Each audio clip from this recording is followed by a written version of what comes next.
My name is Margaret, though I've always been called Maggie by friends, family, and even the few people at work who actually bothered to remember. I'm 54 years old, a librarian by trade, and for the most part, my life had been a simple, steady rhythm. I've never been one for drama or excessive excitement. I find comfort in routine, in quiet afternoons filled with books, cups of tea, and slow conversations, and of course in the people closest to me. I was married to Daniel for nearly 30 years. We met when I was just 23, both fresh out of college, looking for our place in the world. Our first few years were filled with the usual struggles: finding jobs, navigating our relationship, setting up a life together. But somewhere along the way, we settled into a comfortable routine, one that made me feel safe. Daniel had always been the rock in our relationship, the steady, dependable one. He worked as an engineer, and his job allowed him to provide for our family, which meant I was able to pursue my passion for books and reading. For the most part, it was a good balance, one that worked well for both of us. Our children, Emma and Jack, were the light of our lives. Emma, the older one, always had a big heart and a curiosity that sometimes made her seem older than her years. She's married now and living in a house about an hour away, preparing to welcome her first child into the world. Jack, on the other hand, always had a more laid-back attitude. He's finishing up law school, and even though he's busy with his studies, we talk regularly. Both of them have made their way in the world, carving out their own paths. They don't need me as much anymore, but that's how it's supposed to be, right? They grow up, they leave, they start their own lives. It's a part of the cycle, and I accepted it. Our house was everything I had ever wanted: a modest two-story with a white picket fence, a garden in the backyard, and a little porch where I could sit and watch the world go by. We had a dog named Daisy, a small golden retriever who'd been with us for more than a decade. She was my quiet companion, always sitting at my feet while I read or worked on my garden. The house itself wasn't grand or fancy, but it was ours, and it felt like home. I've always been someone who believed in helping others, even when I didn't have much to give. It's just who I am. I can't count how many times I've offered support to friends, family, and even strangers in need. When people were going through tough times, I would open my heart and my home. It wasn't about grand gestures, it was about the little things: giving someone a place to stay for a while, sharing a meal, listening when they needed to talk. It's just what you do for those you care about. For years, my life followed this gentle rhythm. I would go to work at the library, take long walks in the neighborhood with Daniel or Daisy, and come home to cook dinner, catch up on the day's events, and unwind in front of the television. There was nothing extraordinary about it, and I liked it that way. I felt content, secure, and above all, loved. I had my family, my work, and my community. What more could I want? But as with all things in life, it wasn't to last. It started with a phone call that I wasn't expecting, one that would change everything. Her name was Clara. She was an old friend from high school, someone I hadn't seen or heard from in over 25 years. I remember her as being a little wild back then, always pushing boundaries, always challenging the rules. She was the kind of person who could charm anyone and slip away from trouble just as easily as she found it. Back in our teenage years, we'd been close, but life moved on, and we both drifted apart, as friends sometimes do. She got married, had a couple of kids, and I did the same. But I never really thought about her much after all those years. So when Clara's name popped up on my phone one evening, I was taken aback. She sounded different, older, a little defeated. Her voice trembled as she explained how things had fallen apart for her in the last few years. Her marriage had ended in divorce. Her job had disappeared with the economy, and she'd lost her house. Now she was living on the streets, moving from shelter to shelter, trying to figure out what to do next. She told me she had no one left. Her family had written her off years ago, and her friends from back home had scattered. I'm really sorry to call you out of the blue, Maggie, but I don't know where else to turn. I felt that familiar tug in my heart, the one I'd always felt when someone needed help. The voice inside me told me I had to do something, that I couldn't just let her suffer, even if we hadn't spoken in decades. I don't have much, Clara, but you're welcome to stay with us for a while, just until you get back on your feet. I was sure it would be temporary, a week or two, maybe a month at most. I could offer her a spare room, a hot meal, and a roof over her head. It felt like the right thing to do. After all, she was my friend, and she was in need. I didn't even hesitate. And so, Clara came into our lives again, though I never could have anticipated the chaos she would bring with her. When Clara arrived, I barely recognized her. The woman who stood at the door wasn't the confident, carefree girl I had known in high school. She was thinner, her skin pale, and there were lines around her eyes that spoke of years spent battling hardship. Her clothes were simple and worn, not the fashionable outfits I remembered from our youth. But despite everything, she still had that familiar spark in her eyes, the same twinkle that used to light up our late-night talks, the one that made her so captivating to everyone she met.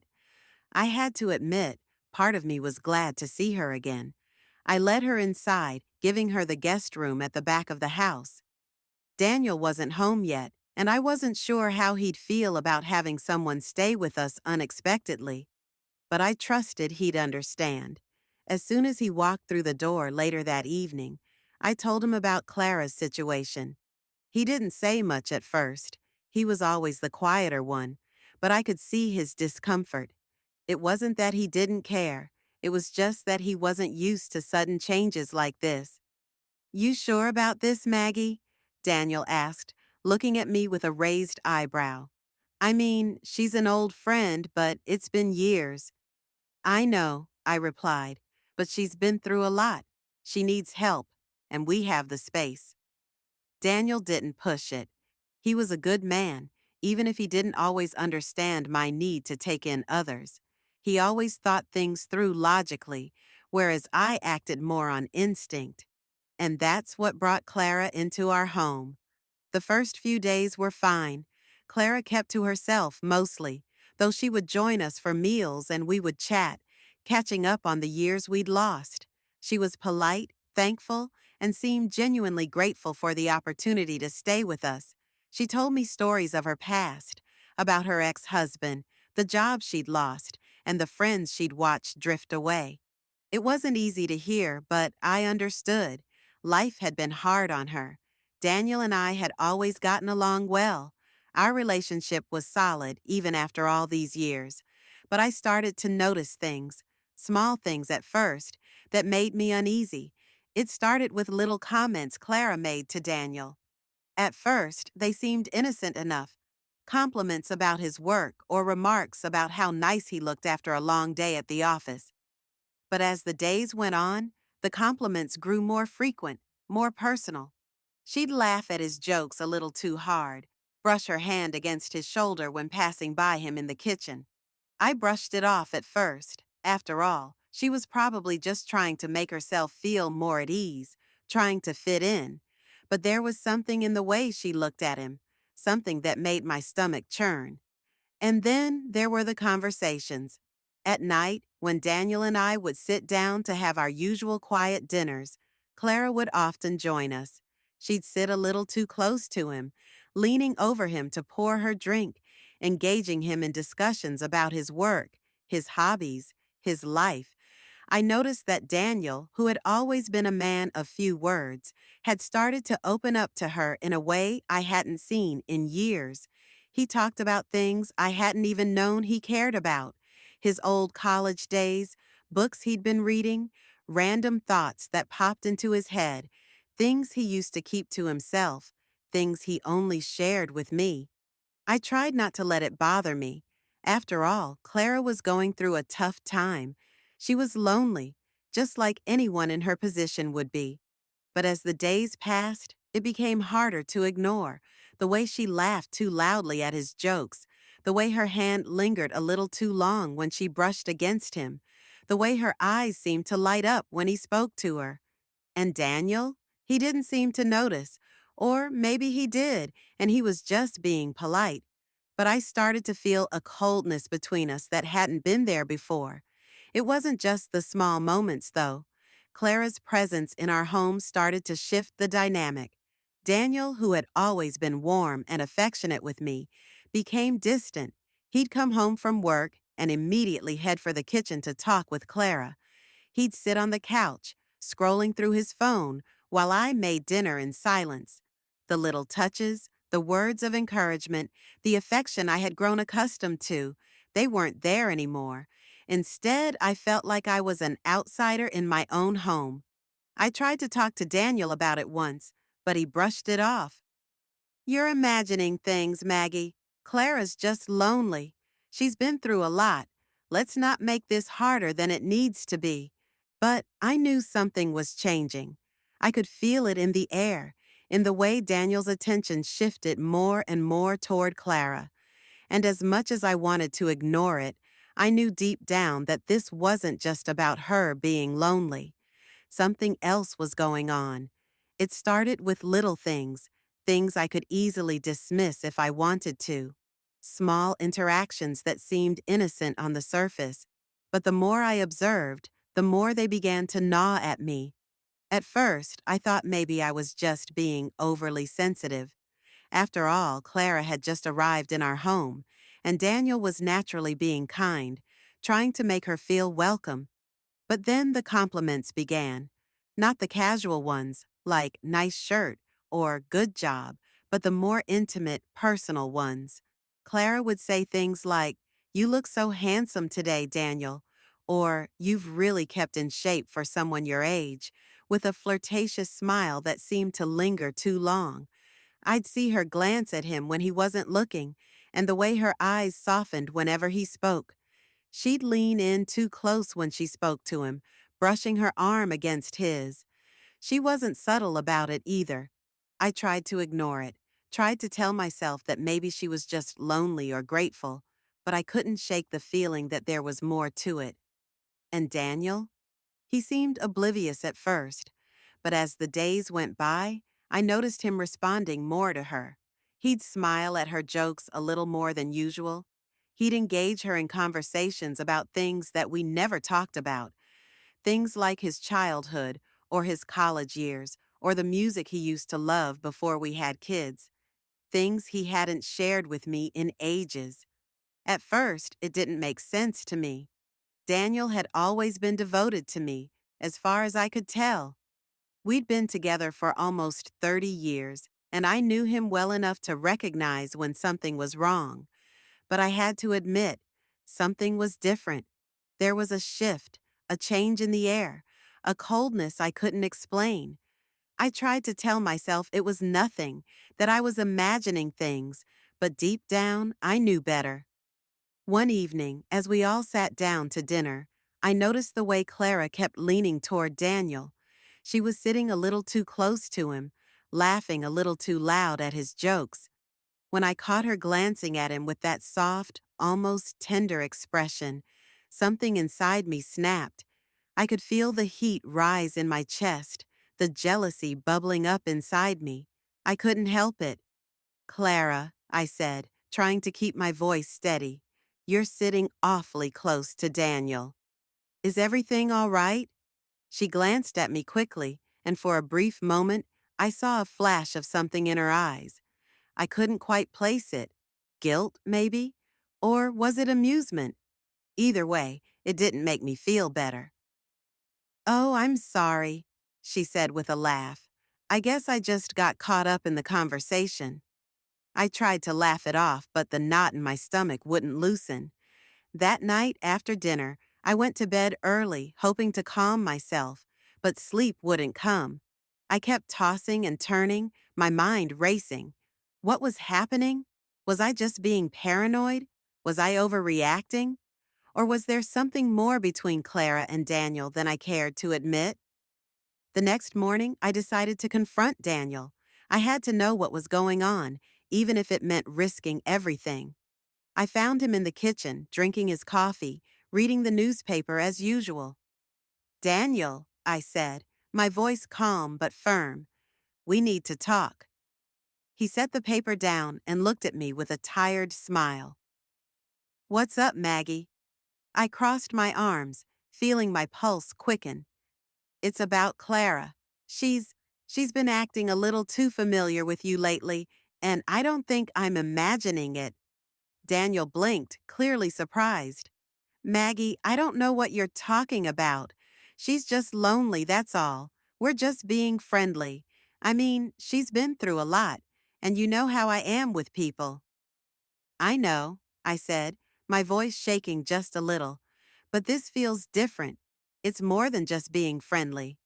He sighed, clearly irritated. You're overthinking things. She's been through hell, Maggie. She needs someone to talk to, someone to make her feel welcome. I'm just being a good host. But something in his tone struck me as dismissive. He didn't seem angry, but he was getting defensive, as though the idea that something might be off was too much for him to consider. I know you, Daniel. You've always been loyal to me, I said, my voice softening, but I'm starting to feel like something's changing, and I don't know what to do about it. He didn't respond right away, just looked at me with those tired eyes of his. After a long silence, he finally said, You're imagining things, Maggie. There's nothing going on. I'm just trying to be nice to her, that's all. I wanted to believe him. I wanted to believe that I was just being irrational, that I was letting my fears get the best of me. But the feeling in my gut told me something different. I couldn't ignore it any longer. And so, I started watching Clara's every move, watching Daniel's reactions. And with each passing day, the coldness between us grew, and I couldn't shake the feeling that I was losing him, slowly but surely. The worst part came when I caught them together. It wasn't anything dramatic, nothing overtly obvious. It was a quiet, subtle moment that shattered everything I had believed about my marriage, about my trust in Daniel. I still remember the exact day. It was a Sunday, a lazy afternoon, and I had been cleaning out the garage while Daniel and Clara were inside. I finished up earlier than expected and decided to go inside for a cup of tea. I remember walking in quietly, the door to the kitchen slightly ajar. From the hallway, I could hear Clara's laughter and Daniel's voice following, a little too soft, a little too intimate. Something in the air felt different, almost charged. I stood frozen for a moment, the cold tea kettle in my hand, as I listened to the exchange. I bet you could still run that marathon if you wanted to.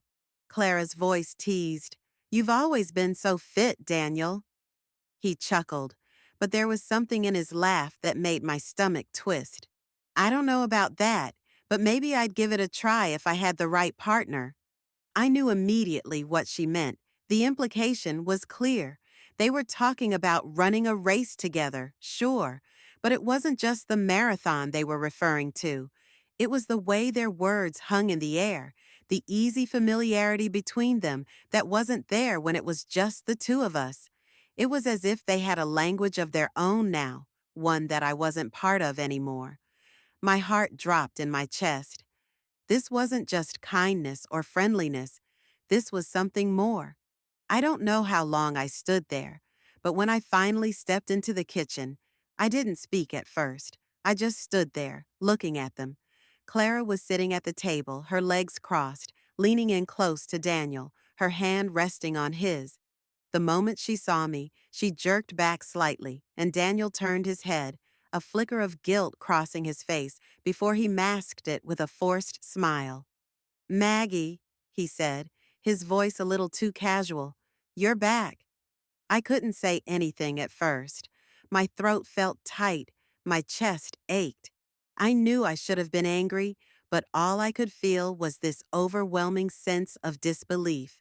My mind was racing, trying to make sense of the scene in front of me. Was I crazy? Or had I actually walked into a moment that confirmed every fear I'd been holding back? What's going on?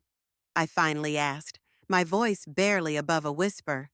Daniel stood up quickly, the chair scraping against the floor. Nothing, Maggie. Nothing's going on. You're overreacting. No, I'm not, I replied, my voice steady now, though my hands were trembling. I can see what's happening.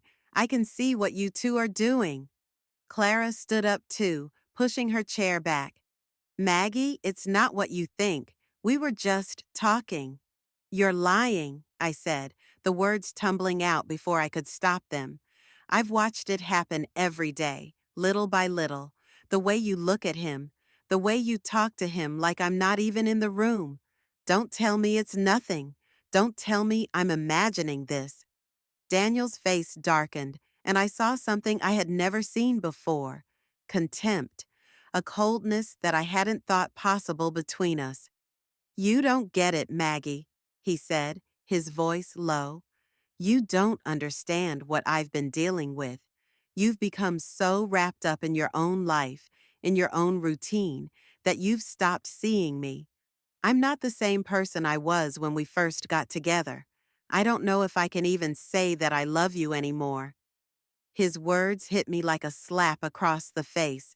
I had never felt more betrayed in my life, not just by him, but by the way he had spoken to me.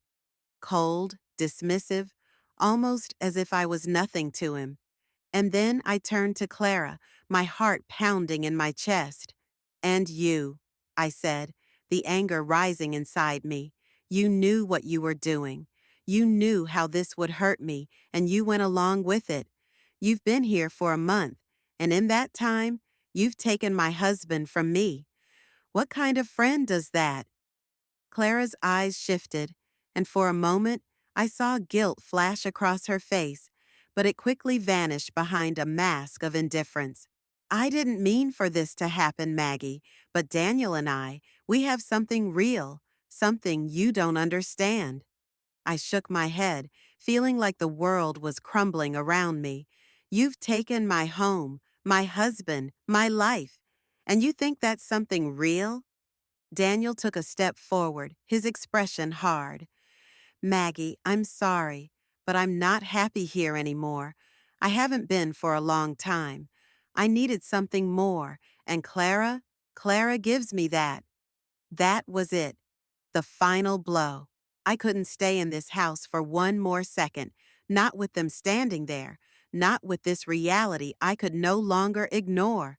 I want you both gone, I said, my voice shaking with rage. Get out of my house, now. But they didn't leave. Instead, Daniel and Clara exchanged a glance, and he said it, the words that would haunt me for the weeks to come. You're the one who's leaving, Maggie, he said, his voice cold. You're the one who doesn't belong here anymore. And with that, I was kicked out of my own home. The house we had built together, the place where I had spent decades of my life, was no longer mine. I didn't know what to do after they kicked me out. The world felt like it was spinning too fast, and I was too dizzy to catch up.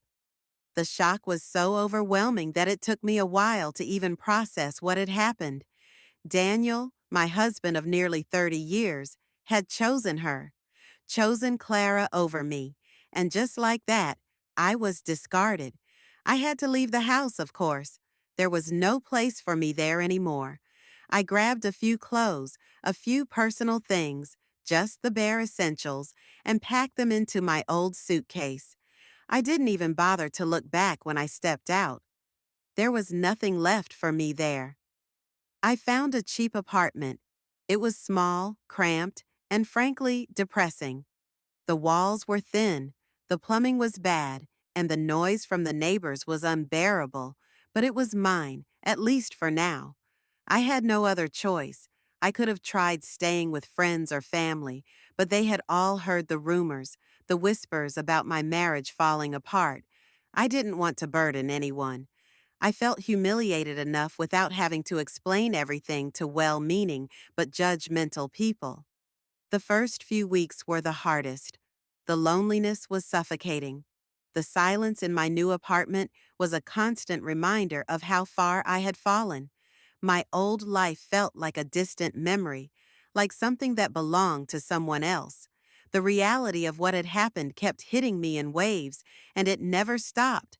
I would wake up in the morning and lie there, staring at the ceiling, feeling the weight of the betrayal pressing down on me. Work didn't help. I was a receptionist at a small law firm. Nothing fancy, but it paid the bills. But every day, I had to put on that mask, pretending to be okay when I was far from it. It wasn't just the pain of losing my husband, it was the humiliation, the realization that I had been so blind to the slow, subtle changes in him. How could I not have seen it coming? How had I missed all the signs? And then there was Clara. She wasn't just a former friend. She was the woman who had taken everything from me. She was the reason I was in this small apartment instead of the home I had built with Daniel. Every time I thought about her, every time I remembered how she had laughed at my jokes, how she had hugged me when I was going through hard times, it made me sick. How could she have done this to me? How could I have been so naive? I thought about calling Daniel, asking him why he had done it, but I knew the answer already. He was with her now. He didn't need me anymore. I was the past, and she was his future. In the silence of my apartment, I felt the loss in my bones. My identity was gone. I had been the wife, the mother, the one who held everything together. Now, I was just a woman who had been tossed aside, a woman who no longer mattered. I started losing weight, didn't have much of an appetite. My friends stopped calling, probably unsure of what to say.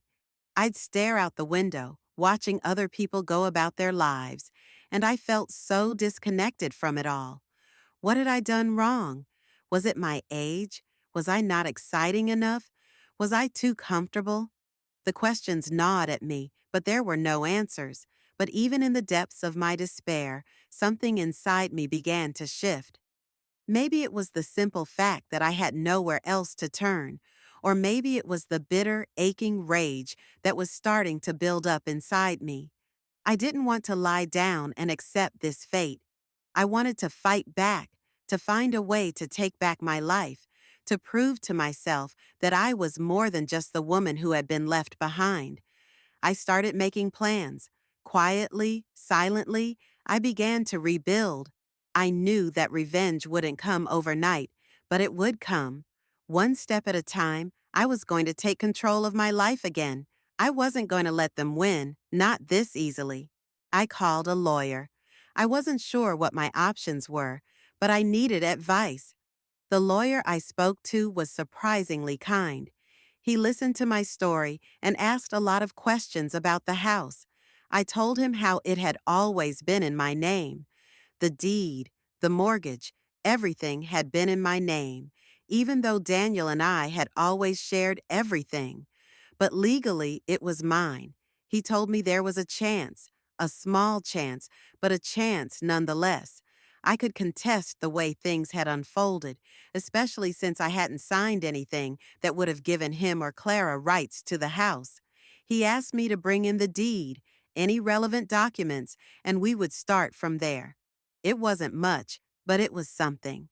I wasn't going to give up. The anger inside me, though painful, was becoming a fuel for something else. I wasn't just going to get back my house. I was going to get back my dignity. I was going to prove to Daniel, to Clara, and to myself that I wasn't as weak as they thought. I spent the next few weeks gathering everything I could. The lawyer, his name was Michael, was patient with me, explaining the ins and outs of the legal process. I dug through old boxes in my storage unit, pulled out paperwork from when Daniel and I first bought the house. I found bank statements, property tax records, the original deed to the house, and a mountain of old correspondence. It was all in my name. Everything that mattered was mine. The more I learned about the legal process, the more I understood how much leverage I had. Daniel and Clara thought they could just take everything, walk into my life, and steal it all.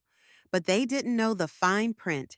They didn't know that I had protected myself without even realizing it. I wasn't just going to leave things to chance. I contacted a private investigator, someone Michael recommended. His job was to dig up dirt, find evidence, anything that could give me the upper hand. And if there was one thing I was certain of, it was that there had to be something in their pasts, that could come back to haunt them. I worked long hours at the law firm, not just to pay the rent, but to keep my mind busy.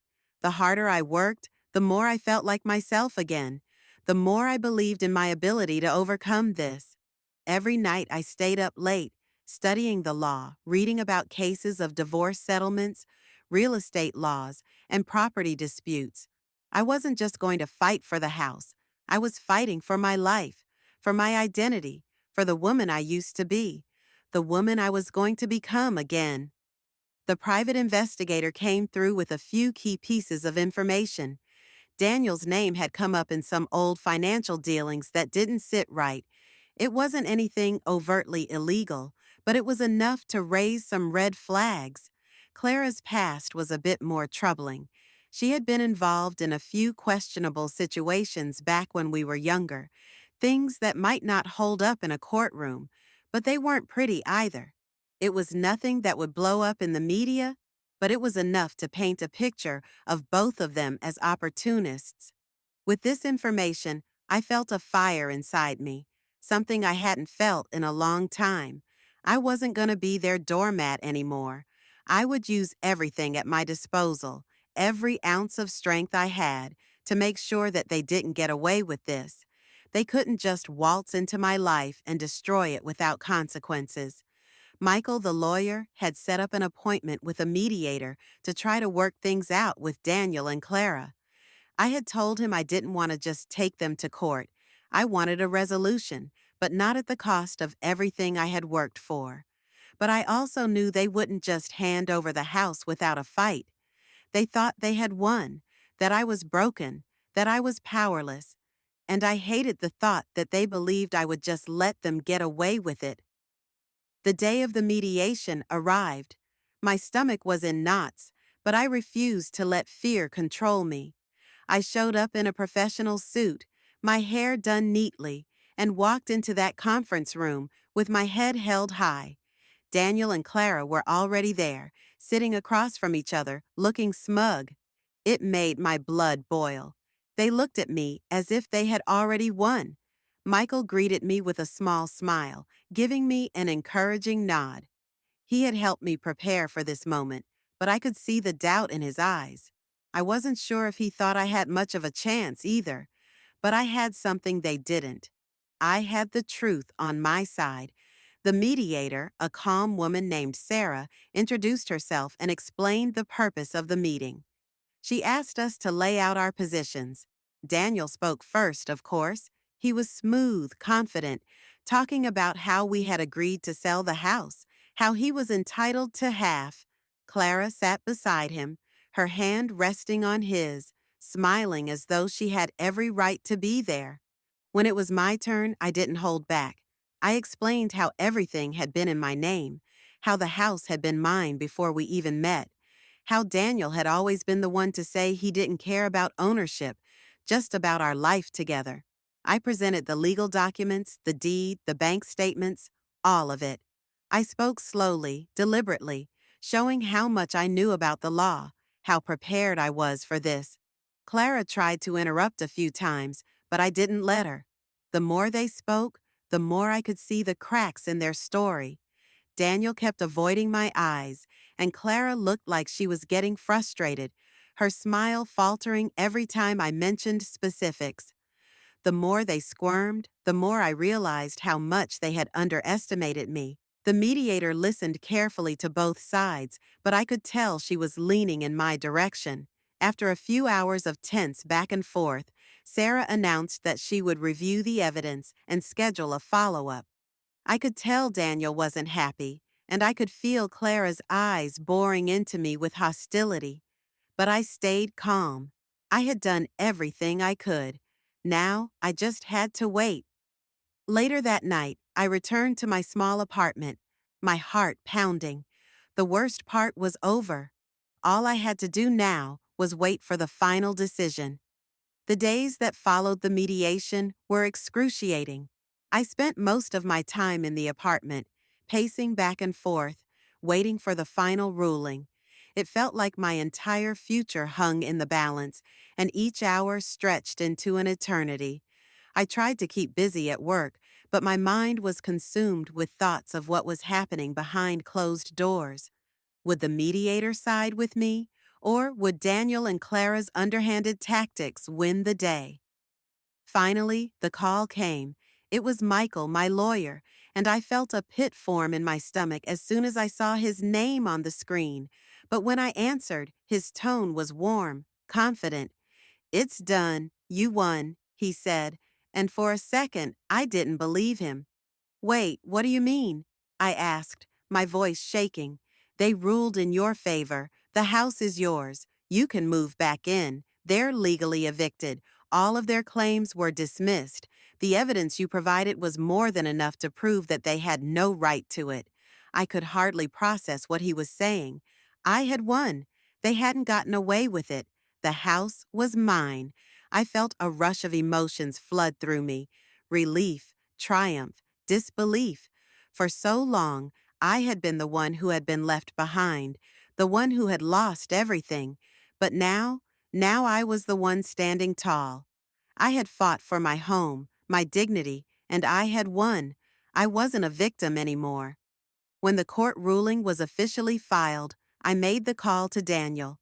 I wanted him to hear it from me, to know that I wasn't some weak woman he could cast aside so easily.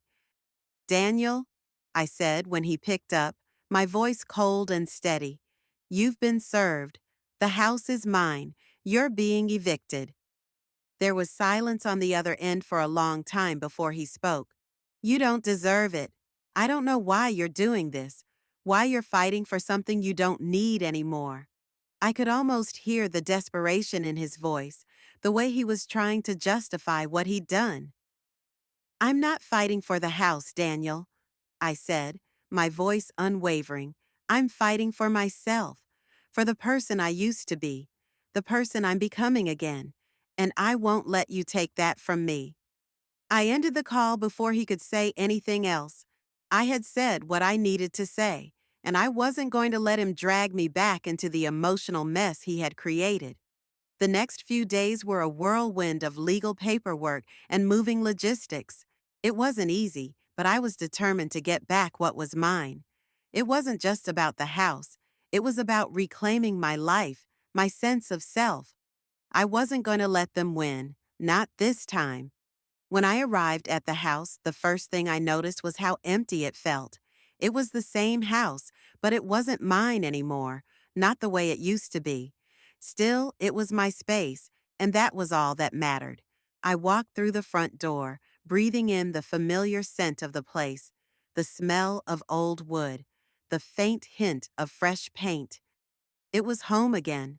I knew Daniel and Clara would try to fight it, to appeal the decision, but I wasn't afraid. I had the law on my side, and I had the strength to see this through. The victory wasn't just about the house, it was about proving to myself that I could rebuild, that I wasn't done. I had come back from the edge. The hardest part was still to come, though, confronting Clara. I knew I would have to see her eventually, and I wasn't sure how that meeting would go. But I didn't care. I had already won.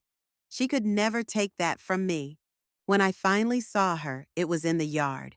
She was standing there, staring at the house, as though she didn't know what to do.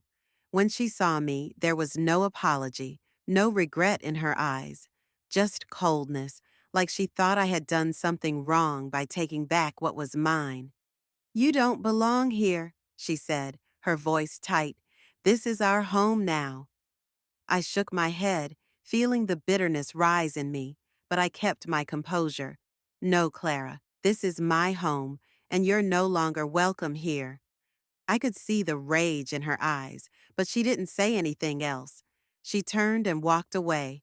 The woman who had once been my friend, the woman who had taken everything from me. But I wasn't sad to see her go. I was free. In the days that followed, I took the time to fix up the house. I painted the walls, replaced the worn-out carpet, and brought in new furniture. Slowly but surely, I was making it my own again.